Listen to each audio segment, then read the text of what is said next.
y'all, it's Brady. Welcome to my channel and thank you so much for joining me. Today I've got a brand new series to start with you, and that is what I am reading and enjoying. So I hope if that's your thing that you'll stick around.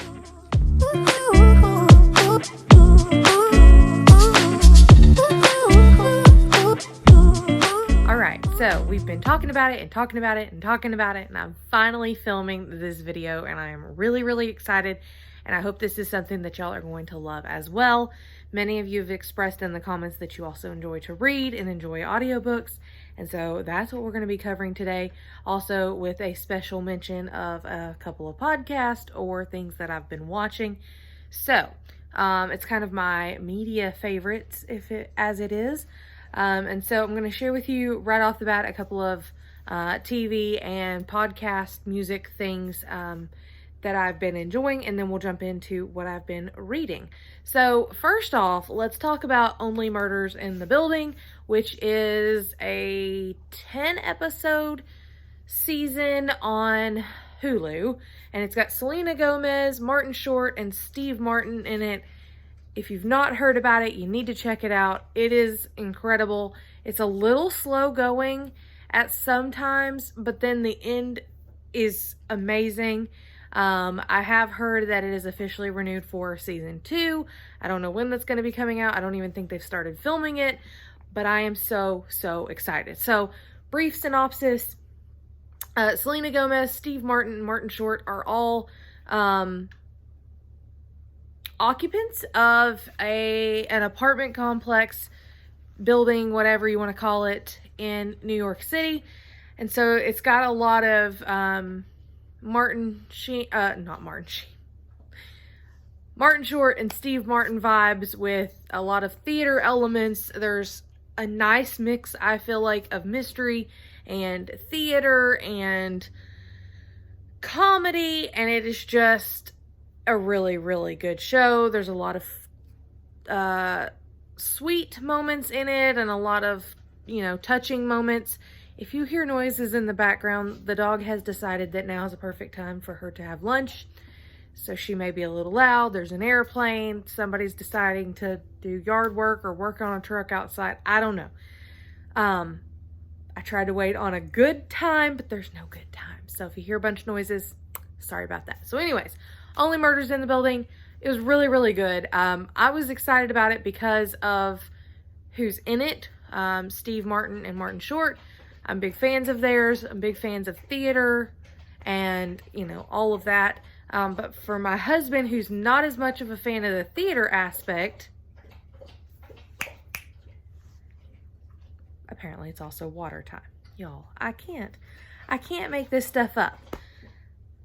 So, anyways, so it ends up being like they start a podcast over a murder in the building, and it was really good. There are some moments in the last 2 episodes especially that, I could not breathe. I was laughing so hard. We finished this season when I had bronchitis and pneumonia, and I was literally like gasping from laughing so hard. There is just a particular scene where, and I don't want to give too much away, but Steve Martin is incapacitated, would be the word. And he is spinning around on the floor. It is a whole thing. And then they throw in the typical New Yorker vibes of things. It's incredible. It's a really good show. You should check that out. Forewarning, there's a lot of language in it, so it's not necessarily kid appropriate. But we really enjoyed that. We also have been really enjoying season 9 of Dexter, which is the Dexter New Blood on Showtime. Again, not kid appropriate, but it is a really good show. If you've never watched Dexter, I think it's on Netflix. If you want to watch all of that. It's on one of them. All the old, because you definitely want to see, it's not a standalone thing. It's a continuation of the story. Dexter was a show about a serial killer who kills serial killers. Um, and they've brought it back for one more season on Showtime, so check that out if that's your sort of thing.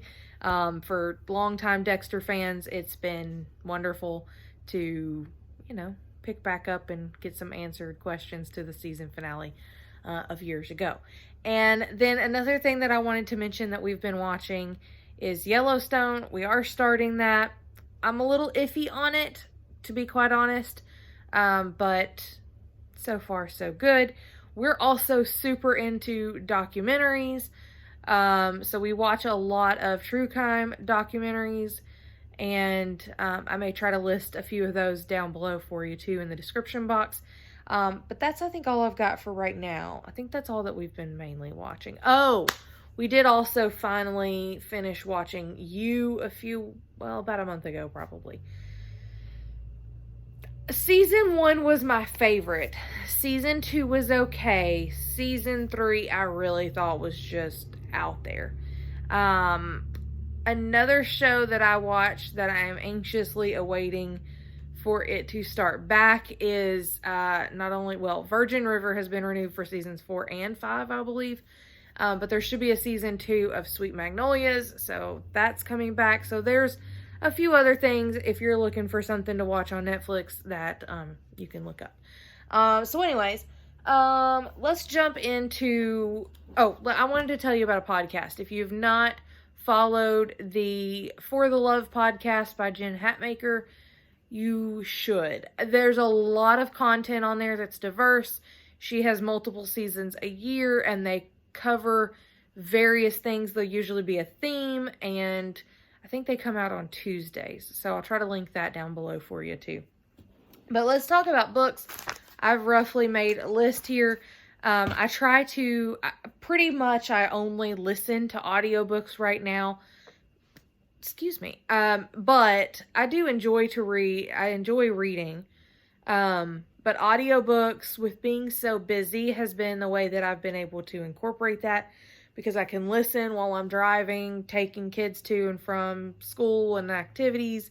I can, listen to it in the car rider line with my earbud in. And I listen to it while I'm cooking or cleaning if I'm not watching a YouTube video. So other than my husband and I sitting down to watch TV together on the weekends when the girls are asleep, or the occasional supermarket sweep, or things like that we watch as a family, The Masked Singer, stuff like that, I just don't personally watch a ton of TV. We have one or two shows that we'll watch an episode or two of on the weekends or when the girls are asleep, and then other than that, I don't watch much television. I like my cooking shows on Saturday mornings. That's about it. But I love to read. I just don't always have the time to sit down with an actual book, but I can kind of multitask and listen to audiobooks. And if you're interested in how I do that for free, I will be glad to do a follow-up video. Let me know in the comments down below.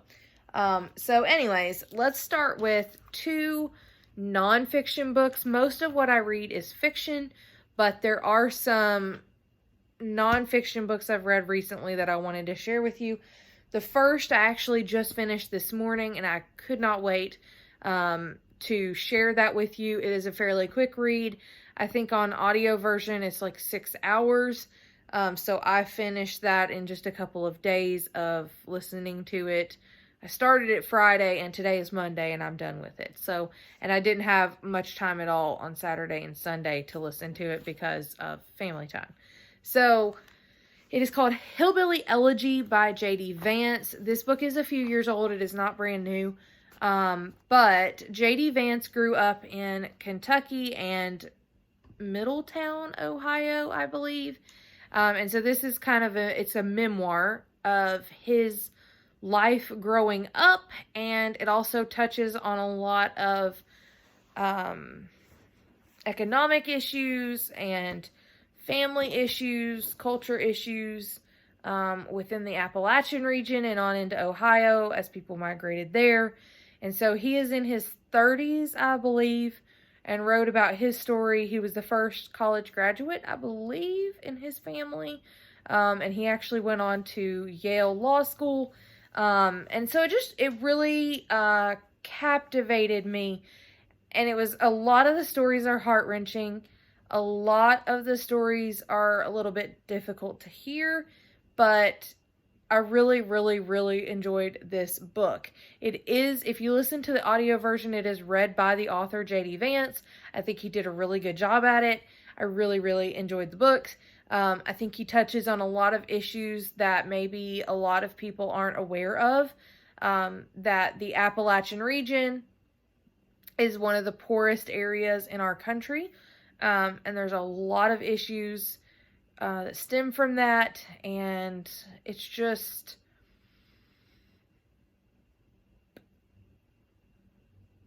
something that Jen Hatmaker says on her podcast, which is the one I was talking about, and I've actually got one of her books that I want to talk about too.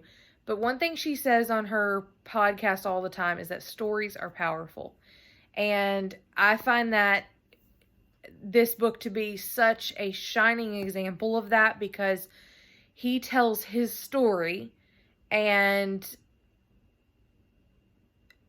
it is powerful to hear his story, and really it makes a lasting impression about the struggles that people are going through, and things that are going on that maybe we're not always aware of. I was aware of the issue growing up in this part of the country, but I think there's a lot of people that are not, and I think that he does a really good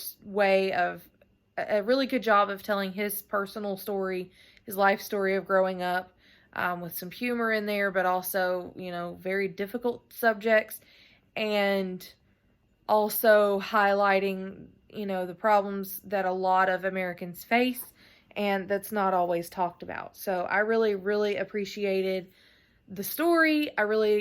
I told my husband I wasn't even halfway through it, and I was like, you're going to want to read this. I think it's something that everyone should read. Personally, there's a lot in it, a lot of language in it, and a lot of hard truths and a lot of hard stories.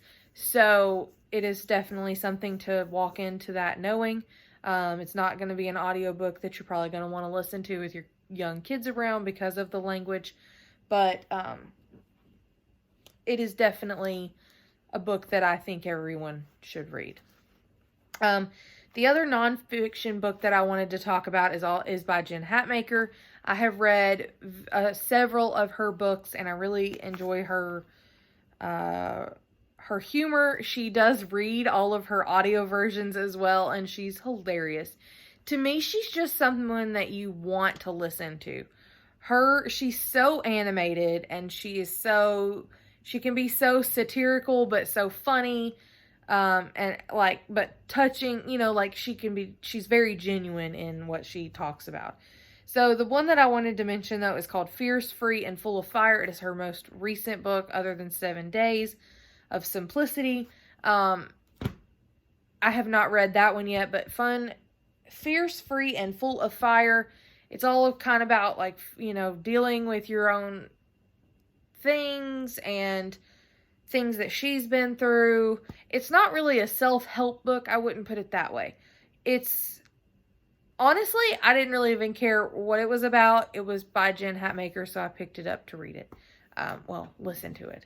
And she does not disappoint. There's so much humor, so many stories, so many heartfelt moments. It's just something that I think is really touching to read. And it's about being just who you are, being true to yourself, and you're finding, breaking things down and finding out what you really believe, and all of those sort of things. So I think those are both really good books. Hillbilly Elegy, y'all, I cannot say enough. Again, it's by J.D. Vance. Y'all need to read it. Okay, so let's move into fiction, and I've got 2 by the same author, which is, there's a couple of those that I've been reading by the same author, but I wanted to touch on 2 by a new to me author. She is from England, I believe. Her name is Lucy Foley. Her books are not read by the author, but on the audio versions, but they are read by a couple of different people that kind of change through, and they they do a really good job. So the first one is The Hunting Party. Both of these Lucy Foley books are like thriller mystery books, kind of like whodunit killer, very much in an Agatha Christie style. So if you like those type of books, this is kind of Agatha Christie in modern day, and they are really incredible. You'll find yourself many, many times going through the books and being like, oh, I think this person did it over this reason. And then you'll be like, oh, no, now I think it's this person. And it just goes through and goes through and goes through. And there's so many twists and turns. It was really, really incredible. Both of these books. So the first one is The Hunting Party, and the second one is The Guest List. The Guest List centers around a wedding in a remote part of Scotland, I believe. And then the other one is The Hunting Party, and it's about a group of friends, and they go and they always get together and go on vacation together around New Year's Eve and spend like a week together on vacation. They've been friends since Oxford and, you know, all of that. And they go to this super remote lodge. I don't know what you would call it, but, and then obviously someone dies, and there's the whole way that they find out what's going on and who did it, and you find out all of these things about these characters. I really find that Lucy Foley does a really good job of developing characters. Her characters have so much depth to them. She does a really beautiful job at painting a picture and going around and around, giving you like this full view of each character that I really, really appreciate. She does a really good job at using those red herrings, so you think, oh, this is it, this is where, nope, that's not where it happens. Oh, this is it, nope, that's not it either. And then finally, the whole moment ends, and I think she does a really good job of going back and forth in time as well to tell a story.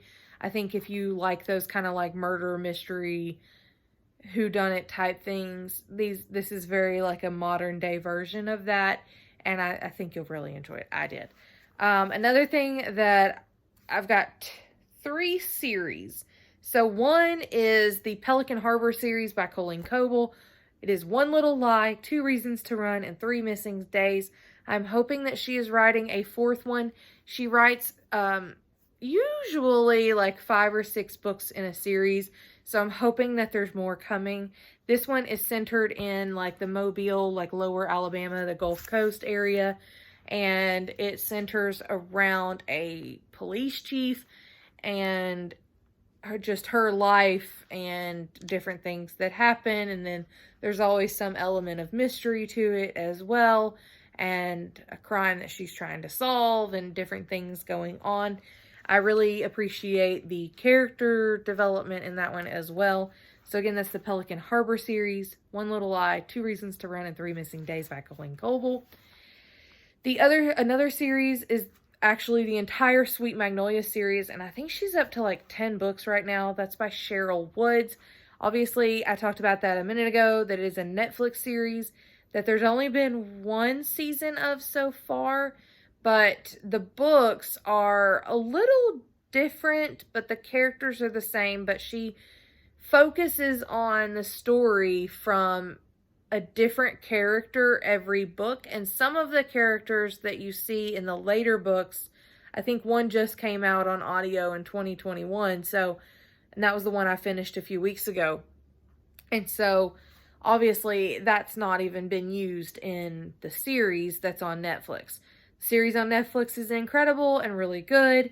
So are the books. I really appreciate her way of telling a story. If you've not heard of it, I believe they are in South Carolina, and it's a group of friends that call themselves the Sweet Magnolias. They've been friends for years, since like high school or maybe even younger than that. And it's just kind of their lives and everything that happens. I really appreciate a lot of the humor. There's a lot of the Southern accents and elements to the story. And growing up in the South, I really enjoy that. So if that's your sort of thing, I think you'll like that too. And the other series is the Nantucket Beach Plum Cove series by Pamela M. Kelly. It's Kelley. And I am not done with this series. I've only read the first 3 books, and I think there's like 8 now. So I need to get into those more. But it starts out with a woman who is she recently widowed? I think she's recently widowed. And so it starts out kind of her story from that. And she kind of does the same thing that Cheryl Woods does. I've realized is they kind of focus on the storyline from a different character every book. And it just, typical, I would say these are like typical beach read type of books. But I find that they're not too hallmarky, but they are very similar. So if that's your sort of thing, I think they're good. They're an easy read. If you're reading it, an easy way to listen to. I can't remember who narrates it on audio. It might be Pamela Kelly, but I don't think that it is.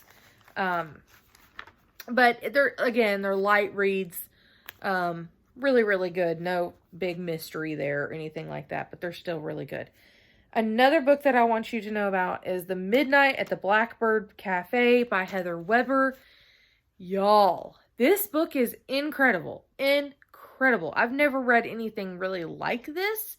So this woman finds out that she's a younger woman. I think she's in her 20s. She finds out that like in her hometown, so she's estranged from her mom and her family, and her grandmother dies, and she goes back home to take care of all that. And her grandmother also owned the Blackbird Cafe, and there's these birds and this whole thing, and there's like I wouldn't call it a magic element, but it's definitely there are some characters who are also someone else. It's a whole thing. But you find out more about her and her life growing up and what the birds at midnight at the Blackbird Cafe mean. And it's centered in a small southern town. And so there's that element to it as well. And I really, really enjoyed it. It's hard for me to describe what the book is really about, because if I do, then it gives away things that I don't want to give away. But when I say that you should read this book, you should absolutely read this book. I can't remember who narrates this one as well, but they do a phenomenal job. Heather Weber does a really good job at weaving these storylines, and you start to kind of think you know what's going on, but then there's still some twists and turns in it, and it's a really good story and some very heartfelt moments. I just really enjoyed it. So most of these, I would say kind of my plan here on out is if there's something that I didn't enjoy, I may tell you about those, but most of the time I think this series is just going to focus on things that I enjoyed. So there are definitely some books that I'm kind of like, eh. Speaking of that, I tried to start reading or listening to the Robin Carr series, or the series by Robin Carr that's called Virgin River, that inspired the Netflix series. And let me just tell you that within the very first chapter, I realized that they took a lot of liberties with Netflix. And although a lot of the stories are similar, the language and the way the books are written are nowhere the same as Netflix. And there's just a lot of language that I just didn't feel necessary in that storyline. So I didn't even finish the first book in that series. The Wedding Shop and The Wedding Chapel, these are 2 books written by Rachel Hawk. I don't think they're a series, but they do kind of, you could read them independently, but they definitely go together. And she does a beautiful job of going back and forth of different time periods, like the early 20th century and modern day, and just a lot of that with like issues that happened back then. It's the same family story, but going back and forth in timelines and different characters, and They were both very enjoyable reads. And then I recently started reading things by Lauren K. Denton. And the one that I think that I would really recommend right now is The Hideaway. And it's about a girl, and of course she goes back, and it's that classic, the neighborhood dogs are having a fit. It's the classic trope of like the grandmother dies and the girl comes home, and to square away the grandmother's estate kind of thing again. And then there's like, a whole story that happens after she's there. And it's that whole growing up, and the character evolves and changes, and what she wants evolves and changes. It's a really good read. I'm kind of a sucker for a lot of the things of like the South, like that Southern small town story type thing, and that follows right along with it. Another Rachel Houck book, and I think this is the last book I've got to share with you. It's called The Fifth Avenue Story Society, and it is sort of not mythical, but sort of this weird little unknown element as well.